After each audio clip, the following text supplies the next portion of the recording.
jumpa lagi dengan saya Tika Sari di bincang-bincang pagi santai kita kali ini. Saat ini saya ada di salah satu kafe di kota Jakarta. Kafenya bernuansa Hutan. ya kan? Di tengah-tengah hutan, bernuansa kayu juga di sini. Dan saat ini saya bersama dengan salah satu manajer kafe yaitu Pak Pras. Selamat pagi Pak Pras. Pagi. Ya. Boleh diperkenalkan dulu nih Pak kepada penonton kita hari ini, apa sih Arborea Cafe ini? Baik, perkenalkan nama saya Prasetyo Heri, saya di sini sebagai outlet manager. Arborea Cafe ya, Arborea itu ya kedai kopi atau tempat minum kopi ya, yang ada di tengah hutan kota Jakarta. Kalau untuk lokasi persisnya di mana nih Pak, biar para penonton ini bisa tahu dan Ya. apa sih patokannya, karena ini di tengah kota Jakarta ya Pak ya, biar Ya. mereka nggak bingung untuk Ya. bisa gitu. Letak persisnya ada di Kementerian Kehutanan, Gedung Manggala Wana Bakti. Kalau patokannya itu depan Stasiun Palmerah ya, atau sebelah MPR DPR. Oh, Itu gitu. paling Di samping ya. Palmerah. Iya. Artinya di dalam Gedung Kementerian Kementerian Kehutanan, iya. Oke. Kalau boleh tahu Pak, sejak kapan sih Arborea Cafe ini sendiri itu berdiri gitu? Atau misalkan bisa diceritakan nggak Pak filosofi dari Cafe Arborea ini seperti apa? Berdiri itu pada tahun 2018, tepatnya bulan Agustus. Kalau filosofinya itu kita itu memperkenalkan dengan customer itu bagaimana cara menikmati minum kopi di tengah hutan kota Jakarta. Suasana hutan ini dia merasakan suasana asri dan suasana menenangkan, dan kita juga memperkenalkan produk hutan-hutan yang ada di Indonesia. Nah, kebetulan ada di sini gitu. Baik Kak. Terus kalau untuk menu-menu di sini apa saja sih Pak? Apa saja yang ditawarkan atau dijual produk ataupun menu gitu di sini? Atau misalkan ada menu, apa sih yang menjadi best seller dari Arborea Cafe? Menu di sini mayoritas Indonesian food ya. Ada tradisionalnya juga ada. Di sini kalau kita jual nasi goreng ya, nasi goreng itu kita yang tradisional nasi goreng hijau ya. Itu best sellernya? Iya, sama nasi goreng ikan teri Medan. Nah, kalau minuman kita yang uniknya itu ada lemongrass. Lemongrassnya karena kita buat ini contohnya itu dari sereh ya. Kita benar alami, benar sereh itu kita masak homemade gitu. Ya. Kalau sebenarnya nih Pak ya, ini kan diberi nama Arborea. Iya. Sebenarnya apa sih arti dari Arborea? Kenapa memilih namanya menjadi sebuah Arborea? Oh iya itu. Gitu? Itu ada sejarah sendiri ya. Filosofinya itu seperti apa gitu? Itu tadi kan ada bahasanya di tengah hutan ya. Jadi itu Arborea itu yang punya ide itu sebenarnya ya, Ibu Siti Nurbaya, Oh, mantan Ibu menteri. Menteri. Ya, mantan menteri. Pada saat itu ya Kementerian Lingkungan Hidup dan Kehutanan. Oke. Arborea itu diambil dari kata arboretum. Itu diambil kata arboretum yang mana artinya itu taman botani yang dimana banyak hutan-hutan, pohon-pohon besar ya, maaf ya, pohon-pohon besar yang di sini sudah diberikan nama dan barcode. Jadi kita bisa edukasi sesama customer ataupun orang luar, bisa memperkenalkan ada pohon yang ditanam tahun berapa, jenisnya apa begitu. Kalau boleh tahu, Arborea Cafe ini baru satu atau sudah melebar atau punya cabangnya nih Pak? Saat ini sudah ada dua. Yang kedua itu adanya di daerah Depok di Gedung Arsip Kementerian Kehutanan di Setu Jati Jajar, tapi masuknya dari kementerian. Milik Kementerian Kehutanan juga ya? Betul. Di lingkup Kementerian Kehutanan. Lingkup kementerian dikelola oleh koperasi. Iya. Kalau gitu, apa memang lokasi-lokasi untuk Cafe Arborea ini memang ditujukan di tempat-tempat di satker-satker yang dimiliki oleh Kementerian Kehutanan Pak? Yes. Atau memang ada kemungkinan nantinya di luar kementerian dia akan berdiri di Cafe Arborea ini? Kemungkinan besar planningnya ada ya, tapi saat ini karena posisinya ada di kementerian, kita coba dengan suasana emang nggak jauh dari namanya hutan ya, suasana hutan kota ataupun hutan yang real hutan. Jadi kita hidden gem yang kita cari. Gitu. Baik. Berarti ini kalau boleh tahu nih Pak, konsep utamanya sebenarnya seperti apa sih yang diinginkan sebuah Arborea Cafe ini? Konsepnya cuma simpel Pak, ramah lingkungan. Oh, baik, ramah lingkungan. sesuai dengan logo di hutanan. Iya, karena ini ada contohnya nih, stronya ya kertas sedotan ini ya. Ini kita paper cut ya. Iya. Oke. Terus untuk target utama konsumennya di Arbore Cafe sendiri itu ada nggak sasaran utamanya, atau memang dia khusus untuk bisa semua, atau memang sasaran utama mungkin generasi muda, atau Arbore sendiri punya target ya? Kalau sasaran utama udah pasti kita kepada ASN atau pegawai yang ada di Kementerian Kehutanan. Itu target utama karena memang berdiri di sini, tapi tidak menutup kemungkinan apabila ada customer yang dari luar itu bisa berkunjung ke sini di weekdays atau untuk di weekend, karena kita weekend buka. Boleh untuk umum, bebas, itu bebas. Berarti kantor ini karena karena posisinya ada di dalam kantor, berarti kantor ini juga terbuka ya? Iya, Oh, untuk umum. kalau boleh tahu jam operasionalnya hari apa saja dan dari jam berapa saja? Oh iya, kalau jam operasional itu kita Minggu sampai hari Jumat itu kita opening jam 8 pagi sampai jam 8 malam. Oke, jam 8 pagi. Dari 8 itu udah malam itu sudah close. Karena memang di sini steril areanya jam 9 ya.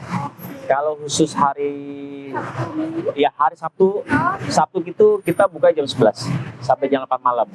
Karena dari sisa waktu tersebut kita banyak orang untuk contohnya mau reservasi buat acara foto priwet, buku tahunan sekolah dan lain-lain. Oh iya. Benar. Spare waktu. Oke, kemudian gini Pak, kalau saya lihat nih ya, ini kan banyak banget konsumennya, kebanyakan generasi muda ya, Iya. milenial, Gen Z Iya. dan yang lainnya. Nah, pernah nggak sih ada mereka memberikan masukan atau referensi untuk menu-menu tambahan selain menu yang disajikan? Kalau iya, apakah Arborea Cafe sendiri ini akan mencoba untuk menambahkan menu-menu preferensi dari konsumen? Ada Kak di makanan dan minuman itu contohnya. Ya kita sebutin aja salah satu di menu kategori makanan itu di rice bowl. Di rice bowl itu seperti ada chicken sambal matah. Ya itu contohnya, kadang ada customer pengen nyobain, ada pengen sambal matah dong. Nah itu. Kalau minuman sebenarnya kita ada juga. Itu ada di popcorn sama minumannya itu lagi sama kopi banana, mohon maaf. Kopi banana ataupun kopi durian. Nanti ada tester duriannya di situ. Berbagai macam kopi ya, karena di sini pun tidak hanya menyajikan kopi, tetapi non kopi pun juga Iya. ada itu. Iya. Jadi bisa dinikmati. Iya. Nah, oke. Kalau di sini kan berarti di Arborea Cafe sendiri sudah ada 2 outlet istilahnya ya, Pak. Nah, bisa dijelaskan nggak sih strukturnya organisasi atau pembagian tim untuk di sini, outlet sini dengan yang satu di Depok ini itu seperti apa sih Pak? Ya kalau struktur di sini mungkin saat ini saya secara personal untuk membantu operasional di Depok juga. Oh, gitu. Jadi posisinya itu nanti ada struktur organisasi itu ada kami manajer saya sendiri dibantu dengan leader baristanya plus R&D-nya. Di bawahnya itu nanti ada si kasir, ada barista dan ada di cook, ada head cook dan ada waitersnya dulu. Berarti untuk kedepannya bisa membuka lagi di outlet yang lain ya? Yang Kemungkinan misalkan besar. di seluruh provinsi Indonesia nih, karena kan Kementerian Kehutanan parkirnya di seluruh Indonesia. Iya. Nah, bisa berkembang seperti itu kan? Atau memang seperti dipusatkan hanya di Jakarta? Ya? Kemungkinan besar iya, ada melebarkan sayapnya juga. Terus selama menjalankan Arborea Cafe ini Pak, ada nggak sih atau apa sih sebenarnya tantangan besar sekarang?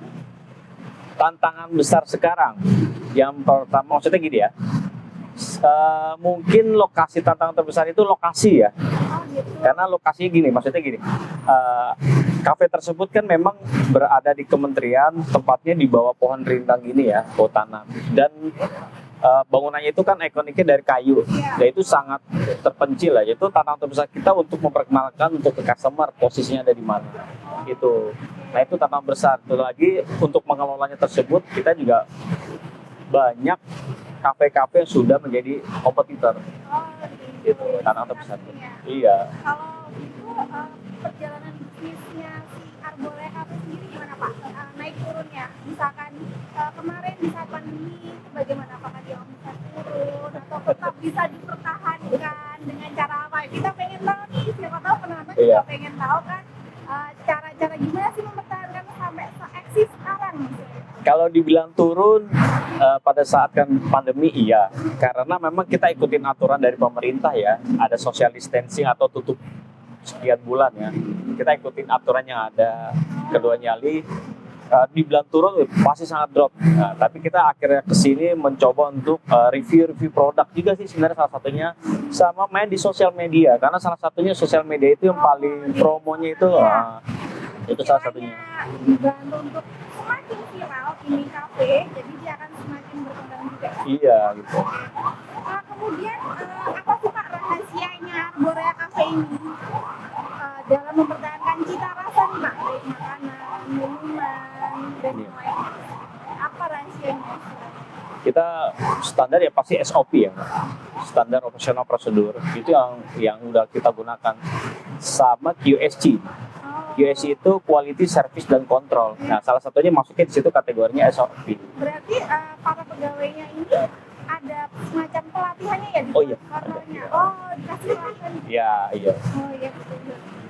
Terus kemudian gimana cara Arborea Cafe ini menyesuaikan dengan tren kuliner saat ini Pak yang sedang viral-viral? Iya. Apakah ingin menyamai produknya atau membuat tren viral sendiri untuk Arborea Cafe? Kalau produk tetap kita masih produk yang standar. Kalau dia mempertahankan gitu, kita yang sebenarnya yang mempersulit itu, yang sulit itu dipertahankan ya. Tapi tidak menutup kemungkinan yang ada sekarang, makanan-makanan yang ada atau meme yang ada yang sedang viral ini, Iya. kita coba untuk berkolaborasi dengan rencananya begitu, berkolaborasi dengan mungkin dengan dari ada salah satu vendor yang bisa mensupport juga. Oh, berarti baru mau ya, baru Iya, akan iya. berkolaborasi. Iya, ada planning. Yang viral atau istilahnya seperti musiman. Sekarang ini Iya. lagi musim apa, akan Iya. coba berkolaborasi dengan vendor. Oke, baik. Kemudian kalau dari tadi kan Bapak bilang promosi melalui media sosial Iya. itu benar-benar sangat mempengaruhi sekali nggak Pak untuk Arborea ini?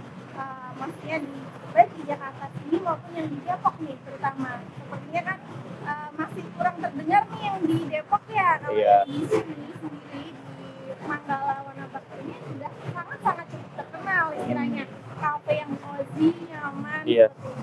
Mempengaruhi sekali nggak, Pak? Sangat berpengaruh, apalagi baru-baru ini kan juga ada salah satu media sosial dibantu juga dengan orang yang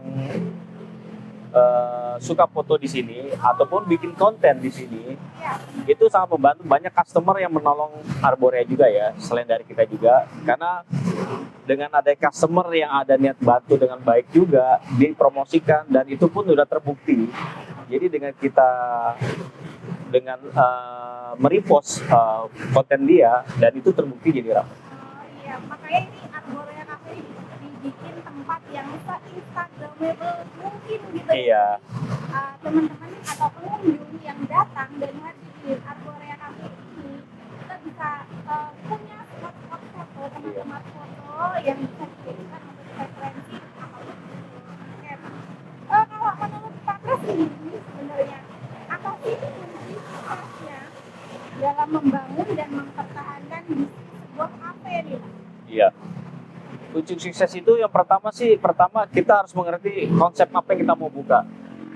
Konsep yang dituju itu. Kedua itu bagaimana kita harus cari lokasi yang sangat strategis. Karena lokasi itu sangat penting ya. Ya betul. Sangat penting ya lokasi. Kedua, memaintain ataupun dari segi keuangan. Ya, dari segi keuangan. Manajemen keuangan itu sangat penting juga. Biar selalu bisa berputar dan Iya. juga ada. Ya, itu salah satunya. Keempatnya lagi itu kita perlu namanya ada promosi ya. Terus juga ada tambahnya itu lagi produk yang unik ya, yang bikin menarik customer karena itu salah satu daya tarik ya. Oh iya. Oke, terakhir nih Pak ya, saya pernah baca nih ya, bukan baca, mungkin sedikit mengamati nih. Baik generasi milenial, Gen Z atau generasi muda sekarang nih lah Pak ya. Kita tuh kadang takut untuk memulai sesuatu istilahnya, atau kita lagi dalam tahap mencoba. Iya. Kita juga kadang gengsi atau takut di saat kita ada di fase merintis sebuah bisnis. Jadi kadang sekarang ini banyak yang akhirnya padahal tidak melakukan sesuatu, tidak berani untuk memulai sesuatu, apalagi sebuah bisnis. Kalau untuk Kak Pras sendiri, gimana sih atau ada nggak sih tips untuk pemula atau mungkin penonton yang mau memulai sebuah bisnis agar dia tidak mengalami tantangan seperti itu, Pak? Iya. Boleh meminta atau masukan atau saran? Iya. Kalau saran dari saya sih yang pertama tuh harus berani ya, konsisten. Jadi jangan takut untuk kondisinya itu langsung down, langsung kita langsung diam, tidak ada. Jangan menyerah lah. Karena itu salah satu tantangan terbesar ya. Tantangan terbesar itu emang di situ, harus memaintain juga. Karena kalau kita nggak punya optimis dan kita nggak mau mulai benar bangun lagi, bangkit lagi, kita nggak akan maju gitu ya. Karena yang paling penting itu konsisten dan jangan pantang menyerah gitu aja. Karena ada pepatah juga ya, Pak. Iya. Kegagalan itu awal keberhasilan. Iya, itu salah satunya itu. Iya, terima kasih sekali. Sama-sama, ya baik sih. Iya. Oke, cukup sekian mungkin bincang-bincang kita pagi ini untuk para penonton. Terima kasih dan bye-bye. Ya.